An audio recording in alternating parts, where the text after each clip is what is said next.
Hello महान लोगों, कैसे हैं आप सभी लोग। उम्मीद करता हूँ आप लोग सब लोग स्वस्थ हैं, मस्त हैं, व्यस्त हैं, लगातार ऊर्जावान हैं और अपने पैसे का ख्याल रख रहे होंगे और अपने ख्याल का भी ख्याल रख रहे होंगे। इसी कड़ी में मैं आशुतोष अस्थाना आप सभी लोगों का आपके अपने चैनल, आपके अपने परिवार अस्थाना ट्रेडिंग स्कूल में हार्दिक स्वागत और अभिनंदन करता हूँ। आप लोगों ने आज का थंबनेल देख करके यहाँ पे उपस्थित हुए हैं, सभी व्यूअर्स को मेरी तरफ से बहुत बहुत स्वागत और अभिवादन है।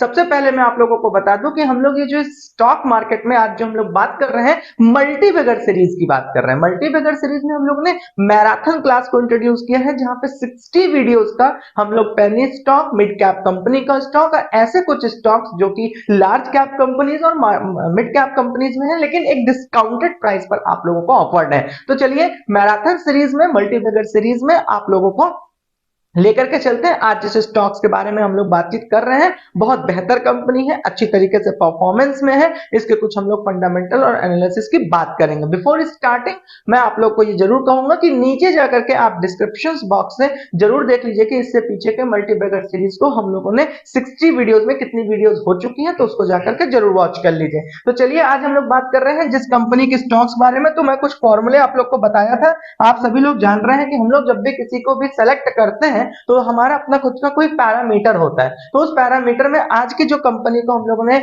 सेलेक्ट किया है, वहां का जो हमने प्राइस रेंज रखी है वो 100 रुपीज से 200 रुपीज के बीच में रखी थी। ठीक है, तो यहाँ पर 201 रुपीज में ये प्राइस ट्रेड कर रही है जब हम वीडियो को अपलोड कर रहे हैं, तब की बात कर रहा हूँ। ठीक है ना, 4 से 5 दिन 6 दिन का समय लगता है माय डियर हम लोगों को इस पर रिसर्च करने में, क्योंकि हम लोग Screener, Moneycontrol, there are number of website जहां के थ्रू हम लोग इस चीज को पहले रिसर्च करते हैं। फिर उसके बाद हम कंपनी के ऑफिशियल वेबसाइट पर जाकर के, एमसीए एमएचओ के पोर्टल पर जाकर के, फिर उसके बाद इनकी प्रेस रिलीज को पढ़ के, इनके कंपनी के मिशन विजन को पढ़ के, इसकी कंपनी के प्रमोटर और जिस तरीके से अपनी कंपनी को लेकर के अगले प्रोजेक्ट पे इन्वॉल्व हो रहे हैं, इन सब डेटा को जब तक हम लोग कलेक्ट और सेलेक्ट नहीं करते तब तक हम आप तक उपस्थित नहीं होते हैं। तो उसमें 4 से 6 दिन का समय खर्च होता है। इवन अगर मान लीजिए आज की डेट में जब हम वीडियो आप तक दे रहे हैं तो वहां पर 201 प्राइस अगर दिख रही है, तो वहां पर जाकर आप लोगों का यह नैतिक जिम्मेदारी बनती है कि एक बार आप लोग वहां पर जाकर चेक कर लीजिएगा, क्योंकि हम ये 3 से 4 डेज का हम लोगों का थोड़ा समय बीच में गैप रहता है कि किसी भी स्टॉक को डिस्कस करने के लिए। ठीक है, क्योंकि हम लोगों का वो रिसर्च मोड में रहता है। अगर हम इसके हाई की बात करें तो कंपनी का हाई 234 रुपीज रहा है। अगर हम लोग लो की बात करें तो 23 रुपीज 8 पैसे का इसका लो रहा है। एक चीज हमने आपको बताया कि हम लोग जो पैरामीटर रखते हैं, तो आज का जो पैरामीटर रहा है इसमें हम लोगों ने कहा है कि देखो कंपनी का जो प्राइस ट्रेड होना चाहिए वो 100 रुपीज से 200 रुपीज के बीच का फ्रेम होना चाहिए। अगर हम डिविडेंड की बात करें तो कंपनी डिविडेंड आप लोगों को देने के लिए ऑफर्ड की हो, क्योंकि डिविडेंड से क्या होता है, डायरेक्टली एंड इनडायरेक्टली हम लोग को यह समझ में आ जाता है कि कंपनी जो है ना अपने बुक्स में मजबूत है, अपने प्रॉफिटेबिलिटी में मजबूत है और अपने प्रॉफिट्स पर ध्यान अच्छा रखी है। साथ ही साथ कहीं ना कहीं ये भी समझ में आ जाता है कि पब्लिक के लिए, शेयर होल्डर्स के लिए उनके सेंटिमेंट्स बड़े पॉजिटिव है और अच्छे, तभी वो अपनी प्रॉफिट में से कुछ ना कुछ हिस्सा निकालकर एज अ डिविडेंड हम लोगों को पे करते हैं। तो हमने डिविडेंड को भी ध्यान में रखा है। तो यहाँ पे कंपनी चाहे 0.5% ही मिनिमम से मिनिमम क्यों ना दे रही हो, लेकिन डिविडेंड ऑफर्ड करती हुई होनी चाहिए। तीसरा, हमने आरओसी और आरओई की बात करी है, तो वहां पर 5% से ज्यादा का हमने कहा है कि 5 से हमेशा ज्यादा ही होनी चाहिए, तब हमने उसका सिलेक्शन किया है। अगर हम बुक वैल्यू और फेस वैल्यू की बात करें तो इसके बीच में भी तालमेल का रेशियो जो है बिल्कुल साफ सुथरा होना चाहिए। हमने ये भी यहाँ पर देखा है कि डेट एंड इक्विटी का जो रेशियो है, एसेट्स एंड लायबिलिटीज का जो रेशियो, ये सब कुछ हमारे फॉर्मूले के अंदर में आता हो। तो इन सारे फॉर्मूले को जब लगाया गया है तब हमने जिस स्टॉक को निकाला है उसके बारे में हम लोग चर्चा कर रहे हैं। 201 रुपीज पर ट्रेड कर रही है, हाई 234 रुपीज बना रखी है, लो की बात करें तो 23 रुपीज 8 पैसा बना रखी है। अगर हम मार्केट कैप की बात करें तो 1240 मतलब 1240 रुपीज का, करोड़ का इसका मार्केट कैप है। ठीक है, तो चलिए हम लोग बात करते हैं कि कंपनी किस किस फील्ड में काम करती है, कंपनी का बिजनेस मॉड्यूल कैसा है, कंपनी किस तरीके से काम करती है। ठीक है ना, तो सबसे पहले हम लोग देखें तो कंपनी जो है ना यहां पर काम कर रही है, कंपनी काम कर रही है मल्टी लेयर ब्लाउन फिल्म्स बनाने के लिए। ठीक है ना, इस तरीके से फॉइलेक्स का हो, मल्टी फॉइल्स का हो, इस तरीके से फिल्म बना रही है। दूसरा, अगर हम लोग देखें तो शीट लाइंस भी बनाती है। जैसे शीट लाइंस में इनका लैमिना बहुत अच्छा है ना, बहुत अच्छी तरीके से इन्होंने इसकी ब्रांडिंग काम कर रखा है। अगर हम यहाँ पे देखें तो ये फोम वैक्यूम फॉर्मिंग की बात करते हैं, तो ये भी इस तरीके से बना रहे हैं। कितने दो इंडस्ट्री तीन इंडस्ट्री की हम लोग बातचीत कर चुके हैं। अगर हम लोग बात करें तो यहाँ पर कोटिंग एंड लैमिनेशन का भी इनके पास काम है, और अभी इन लोगों का जो एक्सपेंशन है, जो सबसे बेहतर काम ये कर रहे हैं वो पीवीसी पे कर रहे हैं। जैसे आप पीवीसी का वुड वगैरह देखते हैं ना, तो पीवीसी लाइंस वगैरह देखते हैं, ये उस तरीके सेक्टर्स में भी काम कर रहे हैं। तो ओवरऑल इनका एक्सपेंशन ठीक है, ओवरऑल इनका सेक्टर ठीक है,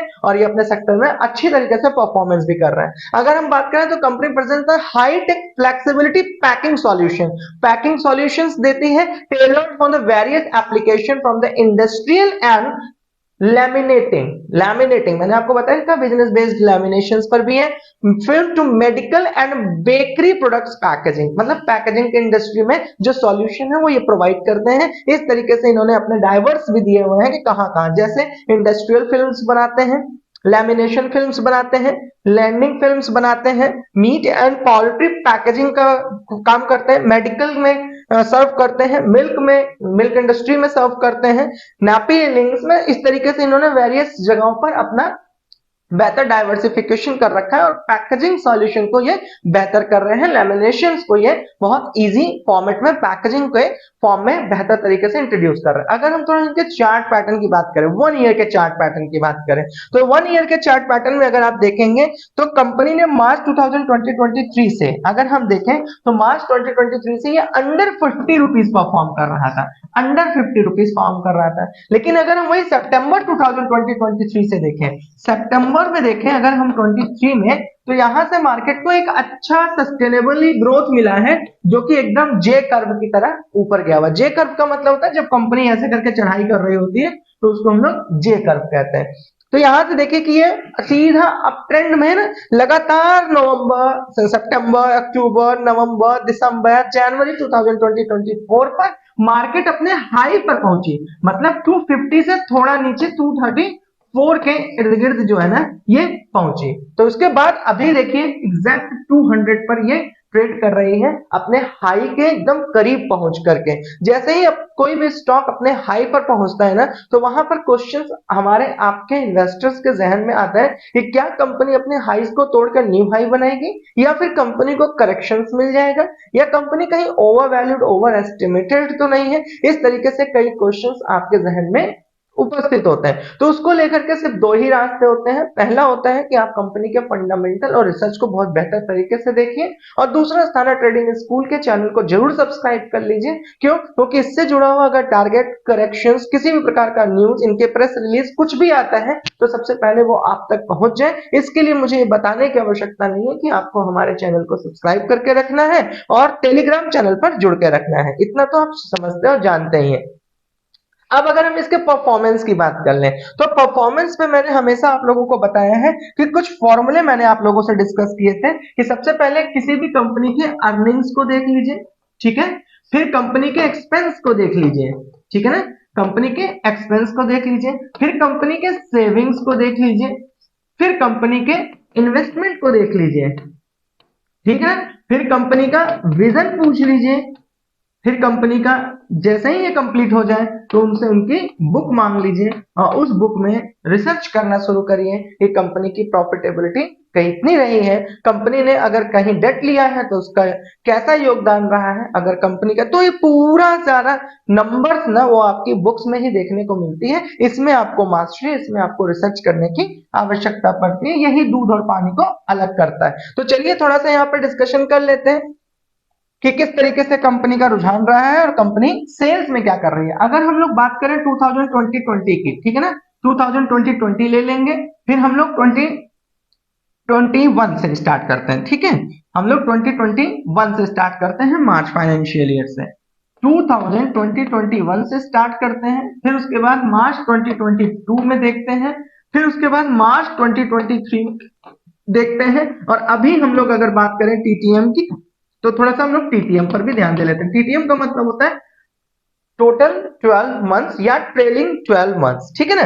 तो थोड़ा सा हम लोग इसके सेल्स को देख लेते हैं। तो सेल्स पहले 56 करोड़ के आसपास रहा है, ठीक है, फिर इन्होंने इसको रेज करके 59 करोड़ के पास ले गए, बहुत अच्छे।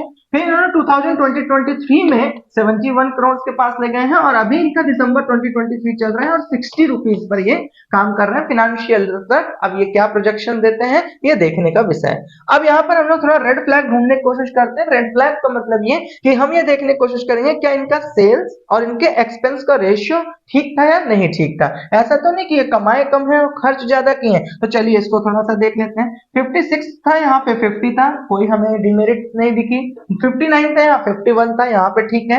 71 था, यहाँ 64 है, यहाँ पे भी ठीक है। यहाँ 60 था, यहाँ 52 था। इसका मतलब कंपनी ने ओवरऑल एवरेज देखा जाए तो बहुत अच्छी तरीके से अपने एक्सपेंस को और अपने सेल्स के रेशियो को मेंटेन किया है। अगर हम अदर चार्ट्स की बात करें, जैसे ऑपरेटिंग प्रॉफिट्स की बात कर लें, इंटरेस्ट की बात कर लें, ओपीएम की बात कर लें, डाइवर्सिफिकेशन की बात कर लें ना, इनके प्रॉफिटेबिलिटी की बात कर लें, डिप्रेशिएशन की बात कर लें, तो ओवरऑल टैक्सेस को देख लें, तो ओवरऑल सारे नंबर आपके सामने लिखे हुए हैं। हम सीधा इनको कैलकुलेट करके नेट पे ले आते हैं। क्यों? क्योंकि डेटा फाइनली आपको ये बता देगा कि कंपनी नेट प्रॉफिट पे रही है या नहीं रही है। अगर हम मार्च 2020-21 की बात करें तो 3.35 करोड़ का इनके पास पॉजिटिव रहा है, मतलब इन्होंने अपने बुक्स में पॉजिटिव साइन दिया है। अगर हम मार्च 2022 की बात करें तो 7.10 मतलब 7 करोड़ का इन्होंने प्रॉफिट किया है, तो यहां से ये प्लस किए हैं।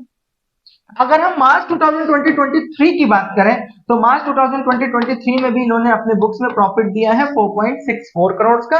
अगर अभी हम टोटल अभी की बात करें दिसंबर 2023 की तो 5.71 करोड़ मतलब 5 करोड़ प्लस जो इन्होंने प्रॉफिट दिया है। तो ओवरऑल अगर हम इनके क्वार्टरली रिजल्ट्स को ध्यान में रखते हुए काम करें तो इन्होंने प्रॉफिटेबिलिटी पर भी एक अच्छा काम किया है, प्रॉफिटेबल रहे हैं शुरू से, इन्होंने अपनी बुक्स पे बड़ा अच्छा काम किया है। तो यहां तक तो हमें पिक्चर क्लियर हो गई इनकी बुक्स को समझ के, इनके फंडामेंटल्स, इनके नंबर्स को समझ के।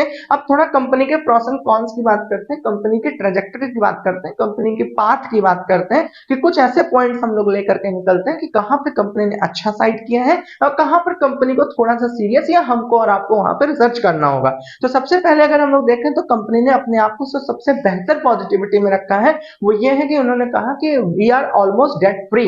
डेट फ्री होने से क्या होता है कि उनको थोड़ा फ्लाई करने में, उनको डिसीजन मेकिंग करने में और बेहतर तरीके से डिसीजन लेने में उनको मदद हो जाती है। ठीक है ना। तो ऑलमोस्ट कंपनी के ऊपर बोझ नहीं है, कंपनी ऑलमोस्ट डेट फ्री है। दूसरा कहा जाता है कि कंपनी ने आपको एक्सपेक्टेड किया है कि वो गुड क्वार्टर रिजल्ट्स और गुड क्वार्टर में रिजल्ट अच्छे देंगे। तो हर कंपनी का मिशन विजन लगभग लगभग ऐसा होता है। कंपनी ने वर्किंग कैपिटल को ना अपना बहुत बेहतर रिड्यूस किया है। जहां पे वो 41 डेज में काम करते थे ना, अब वहां पे वो 32 डेज में। तो ओवरऑल क्या होता है ना कि देखिए, इन्वेंट्री साइकिल से भी आप कंपनी को समझते हैं, कैपिटल साइकिल से भी कंपनी को समझते हैं, डेट साइकिल से भी कंपनी को समझते हैं। तो उस सारे फैक्टर्स में भी हम लोगों को ये समझ में आता है कि कंपनी प्रॉफिटेबल है। लेट्स से कि अगर उसके बुक में मान लीजिए किसी वजह से प्रॉफिट नहीं दिखता है, कई बार ऐसा होता है कि डेट होता है कंपनी ऊपर, तो आप लोग सिर्फ कुछ क्वेश्चंस दिमाग में रखते हैं, माइंडसेट बनाते हैं, उसी तरीके से आप डिसीजन लेते हैं। जबकि ऐसा नहीं है। हमेशा जैसे मान लीजिए डेट भी है तो आप इस फैक्टर को ढूंढने की कोशिश करिए कि कंपनी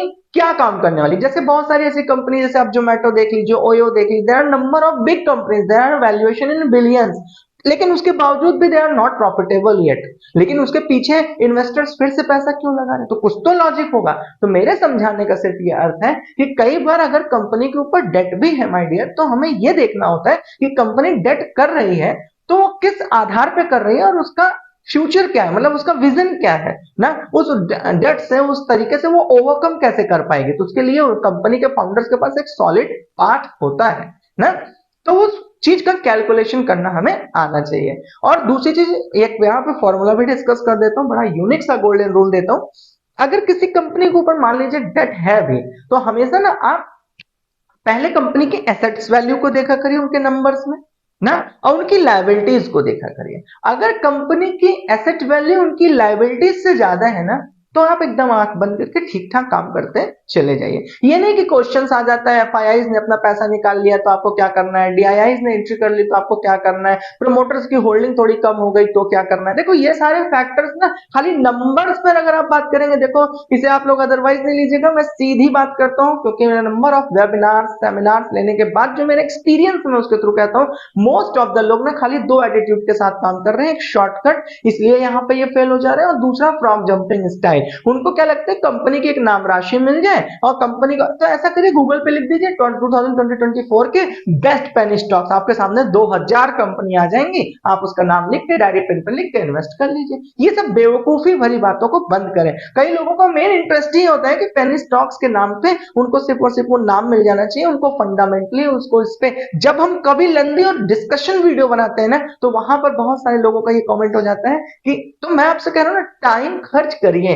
व्यस्त लोग और अस्त व्यस्त लोगों में कुछ अंतर होता है ना, व्यस्त लोगों के पास पूरा समय होता है और अस्त व्यस्त लोगों के पास समय नहीं होता। तो इसलिए मैं कहूंगा कि अगर हम जब भी कभी किसी कंपनी का केस स्टडी लाएं, तो आप या तो समय निकाल करके देखें ना, शुरू से लेके जब तक मैं साइनिंग आउट ना बोल दूं तब तक मान के चलिए कि हम और आप एक काम की बात कर रहे हैं।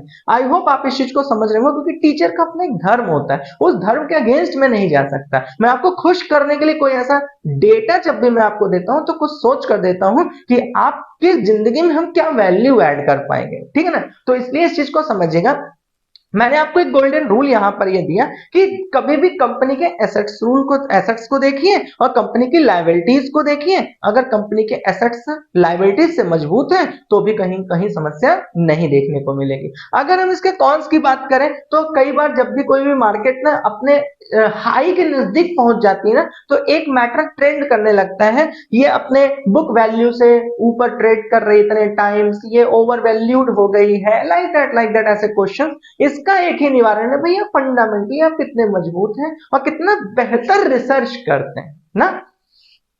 Company has a low return on equity, तो भैया जब कंपनी का प्रॉफिटेबिलिटी थोड़ी कमजोर होगी तो लो ऑन इक्विटी जो है ना, उनकी आरओई जो है ना देने की, वो थोड़े से लो हो जाएगी। वो बहुत बड़ा फैक्टर नहीं है, 13% के साथ ये भी आपको ऑफर्ड कर रहे हैं। डेटर डेज हैव इंक्रीज्ड, ये थोड़ा सा होता है कि debtor days have increased from 25 days to 37 days. अब जैसे यहाँ पे देखो एक फैक्टर आ गया डेटर डेज की, मैंने रिसेंटली बात की थी। कई बार क्या होता है ना कि अगर आप अपना पैसा जो है डेट के रूप में जब अदा करने का जो टाइमिंग है अगर वो 25 डेज में दे रहे थे, तो अब इन्होंने इसको एक्सटेंड करके 37.7 डेज कर लिया है। अब हम थोड़ा सा इसके रिजल्ट्स की बात कर लेते हैं कि कंपनी का रिजल्ट्स कैसा रहा है। ईयर ऑन ईयर देख लेते हैं सीधा सीधा। तो कंपनी का अगर हम सेल्स देखें तो ईयर ऑन ईयर कंपनी ने सेल्स बेहतर दिया हुआ है, और ओवरऑल लास्ट में अगर हम लोग देखें मार्च, तो 160 करोड़ का इनके पास सेल्स रहा है।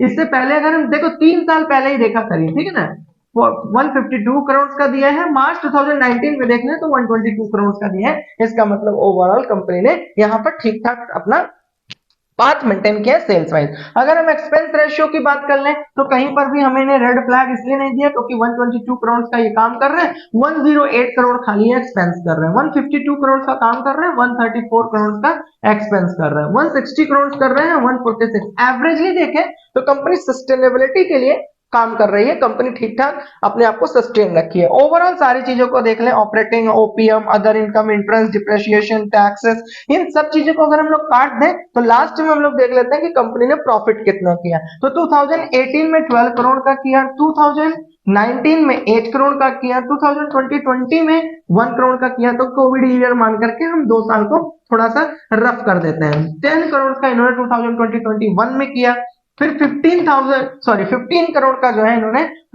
मार्च 2022 में किया, और फिर उसके बाद 2023 में 10 करोड़ का किया।